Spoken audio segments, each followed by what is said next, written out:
नमस्कार, आप देख रहे हैं खबर दोपहर। आपके साथ मैं हूं अलीम अतहर। बुलेटिन की शुरुआत बड़ी खबर से करेंगे। पटना से बड़ी खबर है, जहां पर छात्रा को गोली मारने के 30 घंटे बीत चुके हैं। 30 घंटे बाद भी आरोपी फरार हैं। घायल छात्रा का अस्पताल में इलाज चल रहा है, लेकिन सवाल यह है कि आखिर कब पटना पुलिस आरोपी को गिरफ्तार करेगी। आखिर पटना का जिला प्रशासन नींद से कब जागेगा। नालंदा जिले में छापेमारी की जा रही है। आपको बता दें कि पटना में 15 साल की छात्रा को बदमाश ने गोली मार दी थी और घायल छात्रा को इलाज के लिए अस्पताल में भर्ती कराया गया है। पूरी घटना सीसीटीवी में कैद हो गई है और घटना के 30 घंटे बीत चुके हैं और लगातार पुलिस दावा कर रही है आरोपी की गिरफ्तारी के लिए, लेकिन पुलिस के हाथ अभी खाली हैं। अभी तक अपराधी गिरफ्तार नहीं हो सका है। सवाल यह है कि पटना पुलिस आखिर कब नींद से जागेगी, कब अपराधी गिरफ्तार होगा।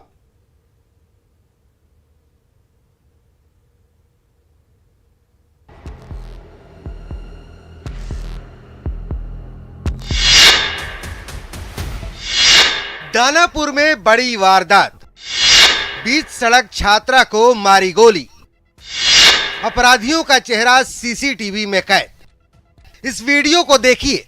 जगह है दानापुर का इंद्रपुरी मोहल्ला। दोपहर का समय और सब कुछ शांत है। तभी एक लड़का आता है। लड़के के हाथ में एक पॉलिथीन बैग है। ऐसा लग रहा है जैसे लड़के को किसी का इंतजार है। तभी कैमरे के फ्रेम में एक लड़की की एंट्री हो रही है। लड़की चुपचाप जा रही है। जैसे ही वो लड़के के सामने से क्रॉस करती है, लड़का उसकी तरफ मुड़ता है, पॉलिथीन से पिस्टल निकालता है और लड़की पर फायर कर देता है। गोली लगने के बाद लड़की वहीं गिर जाती है और लड़का फरार हो जाता है।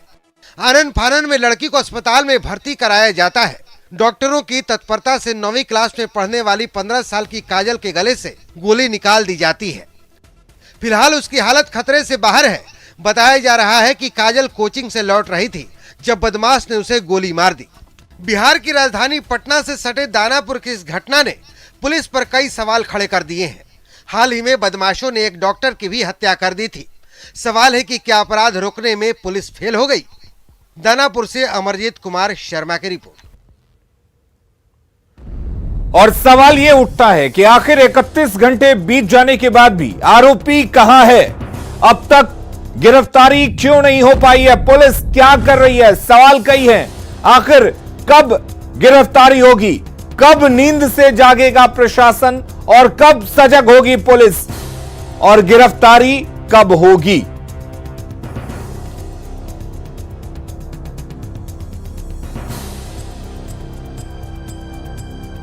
तो 30 घंटे से ज्यादा का वक्त बीत चुका है।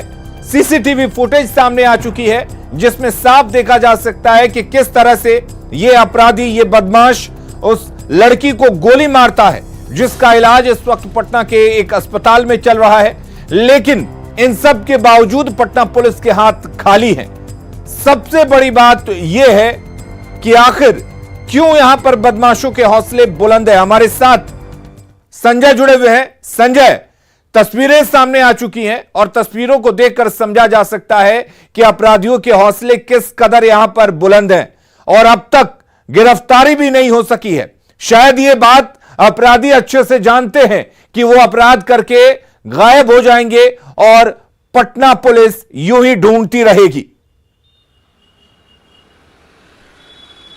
देखिए, यह कोई पहली वारदात नहीं है। प्रेम प्रसंग का ये मामला बताया जा रहा है प्रथम दृष्टया, और नाबालिग है जो छात्रा हैं। और इसके पहले भी ये बेऊर थाने का मामला है ये, और बेऊर थाने से सटा हुआ जक्कनपुर थाना क्षेत्र है, जहां पर पिछले साल एक घटना घटी थी कि एक नाबालिग प्रेमिका को उसके ही घर में घुसकर उसके प्रेमी ने मौत के घाट उतार दिया था और उसकी हत्या कर दी थी। और एक बार फिर से इसी तरह की घटना, लेकिन ये घटना जो है बीच सड़क पर हुई है। बीच सड़क पर पिस्टल निकाल कर गोली मारी गई छात्रा को। ये कहिए कि आउट ऑफ डेंजर फिलहाल वो है, डॉक्टर भी बता रहे हैं। लेकिन ताबड़तोड़ घटनाएं हो रही हैं राजधानी पटना में। 16 तारीख की रात में, परसों रात में एक डॉक्टर की हत्या कर दी गई गोली मार करके, और ये रहने वाले थे फुलवारी थाना क्षेत्र के, और खगौल थाना क्षेत्र में उनकी हत्या कर दी गई। कल ये घटना हो गई और अभी एक घटना सामने आ रही है। थोड़ी देर पहले कंकरबाग पौस इलाका है और वहाँ पर एक घटना सामने आई कि एक फौजी को गोली मार दी गई है। तो ताबड़तोड़ घटनाएं हो रही हैं और सबसे बड़ा सवाल यही है कि क्या वाकई में पुलिस का एतबार खत्म हो गया है, पुलिस का खौफ खत्म हो गया है कि अपराधी बेहिचक किसी भी आपराधिक वारदात को अंजाम दे रहे हैं। उनमें कोई डर नहीं है, कोई खौफ नहीं है खाकीधारियों का, वर्दीधारियों का। और राजधानी पटना है और राजधानी पटना का ये हाल है। और सवाल यही है कि आखिरकार पटना पुलिस क्या कर रही है, पटना पुलिस की पेट्रोलिंग जो पद्धति है उसका क्या है, क्या वाकई में बेहिचक अपराधी आपराधिक वारदातों को अंजाम देकर पुलिस को चुनौती देंगे तो क्या पुलिस उनका क्या कर लेगी, पुलिस किस हद तक काम करेगी, ये तमाम सवाल हैं। लेकिन सवालों पर चुप्पी है, चुप्पी आला अधिकारियों की है। और जाहिर सी बात है वो फिलहाल डिटेक्शन की बात कर रहे हैं, उद्भेदन की बात कर रहे हैं, इन्वेस्टिगेशन की बात कर रहे हैं। लेकिन सबसे बड़ा सवाल यही है, आप डिटेक्शन तो कर लेते हैं लेकिन प्रिवेंशन एक्शन क्यों नहीं लेते हैं? आपका एक्शन ऐसा होना चाहिए कि अपराधियों में खौफ हो, वो कोई भी आपराधिक वारदात को अंजाम देने के पहले 100 बार सोचें कि पुलिस है, उनका प्रेजेंस है और हम कोई भी अंजाम देंगे तो हमें खामियाजा भुगतना पड़ेगा। शायद ये चीज नहीं है और इस चीज को फिर से इस्टेब्लिश करने की जरूरत है। पुलिस क्या कह रही है जब सीसीटीवी फुटेज सामने आ चुका है, इसमें साफ दिख रहा है कि किस तरह से बदमाश उस नाबालिग लड़की को गोली मारता है, बावजूद इसकी गिरफ्तारी नहीं हो पा रही है। क्यों आखिर ऐसा है? देखिए, ऑफ द रिकॉर्ड पता चला है कि जिसने गोली मारी है उसके परिजनों को पुलिस ने उठा लिया है, उनको हिरासत में रखा हुआ है ताकि उसके ऊपर प्रेशर टैक्टिक्स जो है वो अप्लाई की जा सके। लेकिन यही होता है कि अगर सीसीटीवी फुटेज में चेहरा आ गया है तो ऐसे में अपराधी को लगता है कि वो पकड़ा जाएगा, इसलिए वो फिलहाल भूमिगत हो गया। एक चुनौती जरूर है लेकिन पुलिस अधिकारी दावा कर रहे हैं कि जल्द ही उसे अरेस्ट कर लिया जाएगा और कानून के शिकंजे में कसा जाएगा। लेकिन सवाल यही है कि आखिर कब तक? अलीम। बिल्कुल संजय, सवाल यह भी है कि बीच सड़क पर गोली मारी जाती है, उससे पहले 12 घंटे के अंदर ही उससे पहले डॉक्टर को गोली मारकर उसकी हत्या कर दी जाती है। तो क्या यह माना जाए कि बदमाशों के लिए पटना और उसके आसपास के इलाकों में गोलीबारी करना एक आम बात हो गई है? पुलिस हाथ पर हाथ धरे बैठे हुई है और पुलिस का डर बिल्कुल खत्म हो चुका है। देखिए, पुलिस हाथ पर हाथ धरे बैठी रहती है ये तो हम नहीं कह सकते, लेकिन पुलिस का एतबार खत्म हो गया, पुलिस का खौफ खत्म हो गया है। भला इन जैसी घटनाओं को देखकर कोई कैसे नहीं इस बात को एक्सेप्ट कर सकता। अभी हम डॉक्टर जो जिनकी हत्या कर दी गई उनके आवाज़ से आ रहे हैं, घर में वही एक कमाने वाले सदस्य थे और परिजनों का आरोप है कि 1.5 घंटे तक बाद उनको हॉस्पिटल ले जाया गया। तो एक गंभीर आरोप है। घटना घट जाती है, पुलिस का रिस्पांस टाइम बेहतर करने के कई तरह के इंस्ट्रक्शंस दिए गए थे लेकिन वो भी होता हुआ कुछ नहीं दिख रहा है। तो तमाम जो बातें हैं वो अपनी जगह कायम है। सुधारना होगा पटना पुलिस को अपनी कार्यशैली को, और तभी वो आम लोगों में अपना विश्वास जो है वो स्थापित कर पाएंगे, यकीन दिला पाएंगे और पीपुल्स फ्रेंडली पुलिस का जो नारा दिया जाता है वो सही अर्थों में चरितार्थ होगा। इसके लिए बहुत कुछ करने की जरूरत है, केवल फाइलों में आदेश दे देने से कुछ होने वाला नहीं है। बिल्कुल, जमीन पर उतरकर पुलिस को कुछ कर दिखाने की जरूरत है। बहुत शुक्रिया संजय आपका तमाम जानकारी देने के लिए, तमाम बातचीत करने के लिए। बड़ी खबर का रुख कर लेते हैं। सरकार ने सभी जिलों के नए प्रभारी मंत्रियों की सूची जारी की है। बिहार सरकार ने प्रभारी मंत्रियों की सूची जारी कर दी है। तेजस्वी यादव पटना और भोजपुर के प्रभारी मंत्री बनाए गए हैं। वहीं मंत्री विजय चौधरी को नालंदा और शेखपुरा की जिम्मेदारी दी गई है प्रभारी मंत्री के तौर पर। और आपको बता दें, पूर्णिया और किशनगंज के प्रभारी को भी बनाया गया है। संजय झा को सुपौल और मधेपुरा की जिम्मेदारी दी गई है। आलोक मेहता औरंगाबाद और सीवान के प्रभारी मंत्री बने हैं। लेसी सिंह को मधुबनी की जिम्मेदारी दी गई है। अशोक चौधरी को रोहतास और जमुई की जिम्मेदारी दी गई है। और ऐसे में तेजस्वी भोजपुर और पटना के प्रभारी होंगे। कुल मिलाकर लेसी सिंह को मधुबनी का प्रभारी मंत्री बनाया गया है। गया का प्रभारी मंत्री श्रवण कुमार को बनाया गया है। समस्तीपुर का प्रभारी मंत्री बनाया गया है। अशोक चौधरी रोहतास और जमुई के प्रभारी मंत्री बने हैं।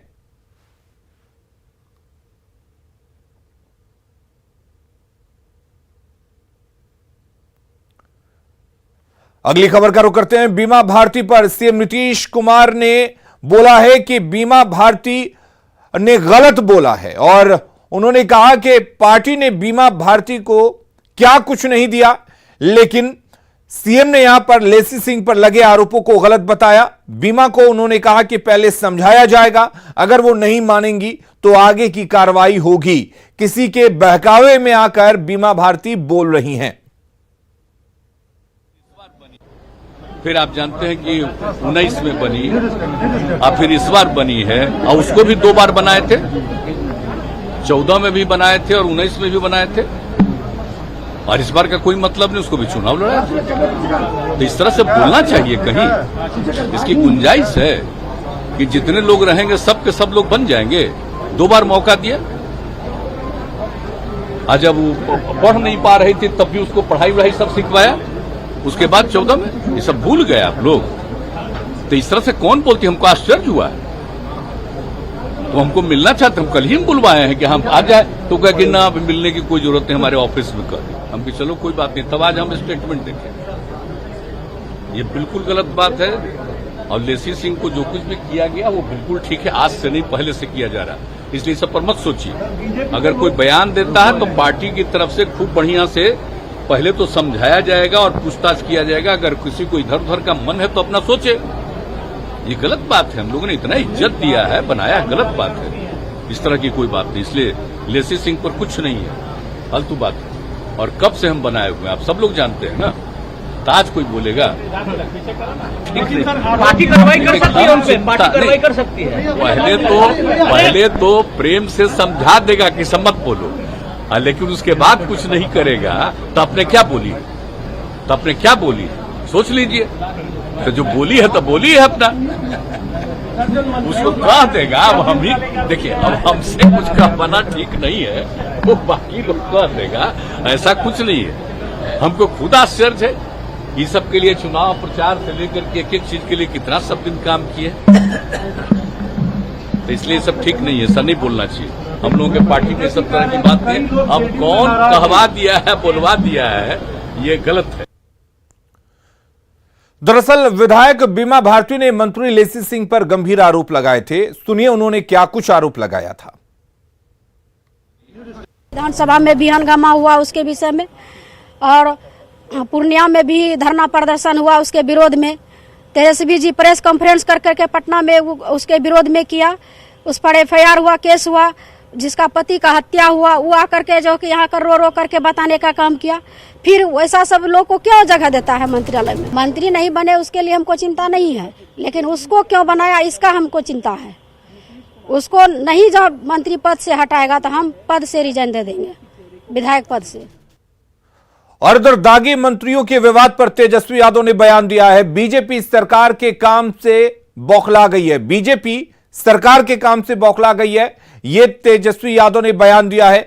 अनर्गल आरोप लगा रही है बीजेपी। विवाद पर मंत्री ने सफाई दे दी है। जिस तरह से कानून मंत्री पर बयान दिए जा रहे थे और उनको लेकर विवाद हुआ था, उस पर मंत्री ने सफाई दे दी है। हमारी सरकार सिर्फ काम करेगी, कोर्ट का फैसला हम मानेंगे, ये तेजस्वी यादव ने बयान दिया है।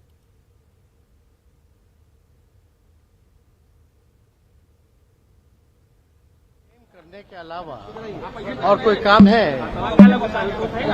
15 अगस्त को जो ऐलान हुआ बेरोजगारी मिटाने का, जो हम लोगों ने संकल्प लिया, मुहर लगाया निर्णय पर 10 लाख की नौकरी और रोजगार को लेकर के, तब से ही लोग अनकंफर्टेबल हैं। हम लोग तो जनता के लिए काम कर रहे हैं। हमारा इंटेंशन जो है साफ तौर पे क्लियर हो चुका है। और बाकी तो जो मंत्री थे उनका तो वकील वगैरह सब लोग तो बताए पुलिस इन्वेस्टिगेशन में क्या है। वारंट के बाद जो वारंट जारी हुआ उसके साफ बात जो है कोर्ट का आदेश कि कोई नो कोर्स एक्शन लिया जाए। ये लोग जो झूठ-मूठ के जो कुछ मीडिया के लोग जो भाजपा माइंडेड लोग हैं, जो लोग प्रचारित कर रहे हैं, उनको करने दीजिए। इससे किसी को कोई फर्क पड़ने वाला है नहीं।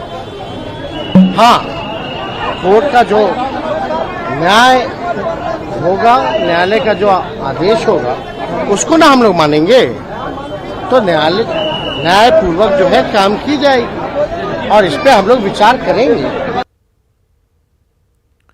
बिहार सरकार के मंत्रियों पर दर्ज केस को लेकर उन मंत्रियों का क्या कहना है, खुद मंत्रियों की जुबानी सुनिए।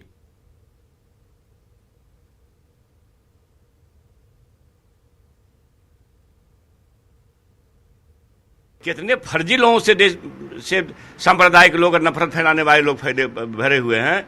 नित्यानंद राय जी गृह मंत्री हैं, 40 मुकदमे हैं और 10 हत्या का मामला है, तरीपार है। हमारे पार्टी में कोई तरीपार नहीं है। मेरे ऊपर छोटा मुकदमा हुआ कि नहीं बताइए? अरे ठीक है भैया, ऑल बिहार का हमको लाइसेंस है, हम दिल्ली चले गए, भूल चूक से लेके चले गए, 10 काठी लोग क्यों ले जाएगा बताइए? एक एमएलए या एक्स मिनिस्टर 10 काठी दिल्ली लाके नुमाइश करेगा? तो ये सत्य को समझिए और इस बात में कोई दम नहीं है। मतलब उधर केस है तो इधर भी केस कोई दिक्कत नहीं है। नहीं, उधर तरीपार है, इधर सजा मुक्त लोग है। आरोप कौन लगाया मेरे पर? सरकार। सरकार जब आरोप लगाती है तो उसका काम है आरोप लगाना, और हम जाके न्यायपालिका में अपनी बात को रखते हैं। ये चोरी का आरोप नहीं है, आप लोग ठीक से समझ नहीं रहे हैं। ये ब्रीच ऑफ कॉन्ट्रैक्ट का मामला है। ये कॉन्ट्रैक्ट के जरिए हमको सामान मिला था, कॉन्ट्रैक्ट के जरिए उसको वापस करना था, उसके क्लॉज हैं, उसको पढ़िए ठीक से, तब ना आरोप। मतलब आपके लिए मैं कह रहा हूं कि आपका भी अध्ययन का विषय मैं कागज को दे देता हूं, पढ़ लीजिए उसको। और आरजेडी के राज्यसभा सांसद मनोज झा ने बीजेपी के आरोपों पर पलटवार किया है। उन्होंने कहा कि गैर कानूनी चीज बर्दाश्त नहीं की जाएगी। एक तरह की स्क्रिप्ट जा रही है बीजेपी के दफ्तर से, शब्दशः मैं एक मीडिया के वर्ग में वही शब्द वही भाव चलता देख रहा हूं। क्या हम नहीं समझ पा रहे हैं? आप रैटल्ड हो गए। एक तो सरकार जाने, और दूसरा रोजगार को लेकर के जो गारंटी नीतीश जी और तेजस्वी जी ने साझा रूप से दी है ना, आपको अपनी राजनीतिक अवसान का क्षण नजदीक आ रहा है। पॉलिटिकली लड़िए ना हमसे। और बड़ी खबर का रुख करते हैं। राजधानी पटना में अपराधी बेलगाम हो चुके हैं। कंकड़बाग इलाके में फौजी को गोली मारी गई है, उसकी हत्या कर दी गई, और इस हत्या से इलाके में सनसनी फैली हुई है। पौष इलाके में वारदात से कई सवाल खड़े हो रहे हैं। पुलिस की गश्ती व्यवस्था पर सवाल खड़े हो रहे हैं, पुलिस की चौकसी पर सवाल खड़े हो रहे हैं, और मौके पर आला अधिकारी रवाना हुए हैं। कंकड़बाग थाना क्षेत्र की यह घटना बताई जा रही है, जहां पर फौजी की गोली मारकर हत्या कर दी जा रही है। आप समझ सकते हैं कि किस तरह से राजधानी पटना में अपराधी बेलगाम हो चुके हैं।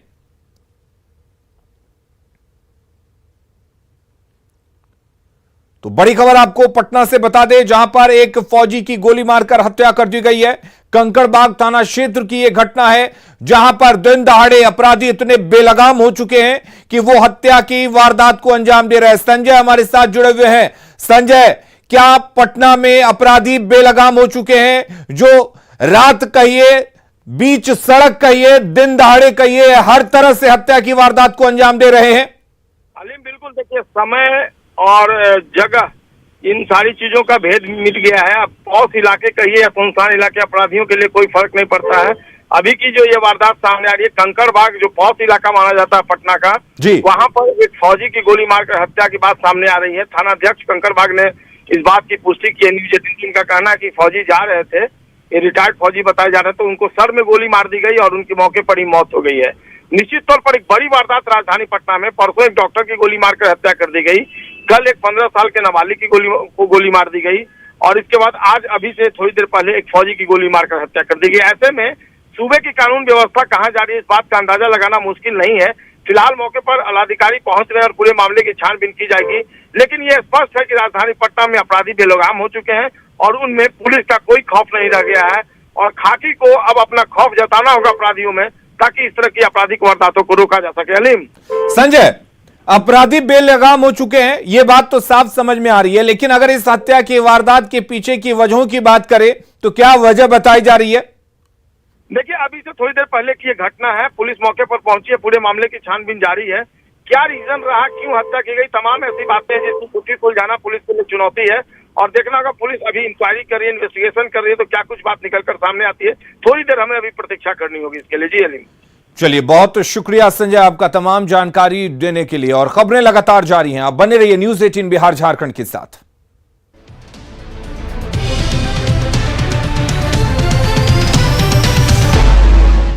में उतरे थे। अमिताभ चौधरी के निधन पर सीएम हेमंत